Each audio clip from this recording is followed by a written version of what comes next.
Ryan Johnson, who is the founder and CEO of Cxmmunity. Ryan, what's going on, my man? Yo, what's going on, man? It's great to catch up in a different form, to your point. I almost just went ahead and changed my name to India, but I've got the handle on the bottom, so it's good to have that. But obviously, I'm very familiar with you guys, right? I got a chance to broadcast 2K, Madden, Rocket League for y'all, but for the folks at home, it's so much bigger than that. Give them a little bit of insight of what is it that Cxmmunity does. Yeah. So, and again, just really excited to be here. For everyone, my name is Ryan Johnson, founder, CEO of Cxmmunity Media. Our company's mission is around connecting diverse audiences to brands and agencies through gaming and anime. We started our company a few years ago when we learned that 83% of African-American youth play video games on a weekly basis. But out of the $200 billion industry, only 4% of that industry represents African-Americans. So for us, we set out to really create programs, projects, and also platforms that allow people of color across the gaming ecosystem to feel seen and heard and really have a seat at the table. And we've done that primarily by launching 3 core IPs within Cxmmunity Media. So how we know Zaid India, right, is he's one of our host casters for the HBCU Esports League, which is our flagship program. We have another live experience series called The Kickback, where we do gaming and concert series with brands like Spotify, artists like NLE Choppa, and just bringing different gaming influencers. And then lastly, what I think is going to be one of our most exciting brands is Trap Sushi, which is really bringing together the worlds of hip hop and anime through live experiences that we host every month in Atlanta. And right now we're averaging about 1,500 people a month come out to these different Trap Sushi experiences that we host. So across the board, man, that is really how we're creating different opportunities for folks to get involved through the lens of just like multicultural within the gaming space. And I know Keats did it, another host of HBCU. He went out to Japan, I believe, with Trap Sushi. So I know they got a chance to kick it up there a bit as well. You got a chance to go to the White House a little bit a while ago as well. So you want to talk about having a seat at the table. You clearly have a seat at the table. Give me what was the conversation like at the White House? And then we'll dive into the other things here in a minute.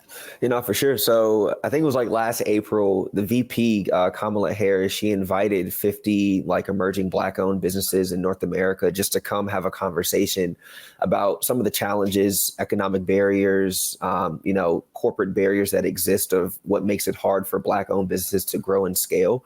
A lot of it has to do with literally just lack of access, lack of validation. And so the conversation with the VP, the vice president at the time, was really geared around how can her office and her team be more supportive to Black entrepreneurs, given that Black entrepreneurs are being extremely intentional about hiring diverse talent, recruiting from historically Black colleges and universities. So I'll be honest, that was a very groundbreaking day just to literally be in the room and just be able to share some of our experiences and how we're hoping to grow, right, over time, like the American economy, access for younger students through gaming and media and entertainment. You mentioned, by the way, I like how you just said VP, just like VP of like any company. It's like, it's like the VP. So. Yeah, like the VP in that scenario. Yeah. You mentioned the stat about how, 83% of African-Americans, millennials, play the video games and only 4% of them work in the gaming industry itself. This is a mission that you're on to go ahead and close that gap a little bit more as well. So give me insights in terms of how many schools you guys work with, how many scholarship prize money you've been able to give out, how many students and everything else in your ecosystem. If we could provide some insights, that'd be great. Yeah, for sure. And so also I like to take a macro perspective of it, right? Because, the student portion is probably like the smallest part of the larger community that we're working on. But to your point, man, as of right now, when we started the Esports League, and for context, the way HBCU Esports is structured, for those who may be unfamiliar, right? We are a 22-week long collegiate esports and video game season. We do titles like NBA 2K, Madden, Call of Duty, Mortal Kombat. To Zaid's point, in the last 2 years, we've done over $2 million worth of scholarship prize money. So we have several universities that have earned through their programs over 100. We have like 5 universities that have earned over 6 figures just playing in these various tournaments. When we started, we had 4 universities in season 1. I believe this past season, we had over 46 universities. When we started, we had like 16 to 20 students. I now know we have over 1,000 students across the ecosystem, and this is continuously growing. Yeah. But, that's just through the league perspective, right? And then you look at the kickback, you look at what we're doing with Trap Sushi, and really across the board, what we're positioning ourselves in is being the leader and providing access to brands to have a window into culture, right? I know gaming and culture, you hear these words a lot very synonymously. I just think what we're very bullish about, especially being a diverse owned business that comes from these cultures that a lot of brands within gaming are emulating, or talent that they're acquiring, et cetera, is just staying true and providing like real opportunities and access and layering on those opportunities to live events. If you're at a HBCU school or you want to get involved, even if you're not, highly recommend Cxmmunity.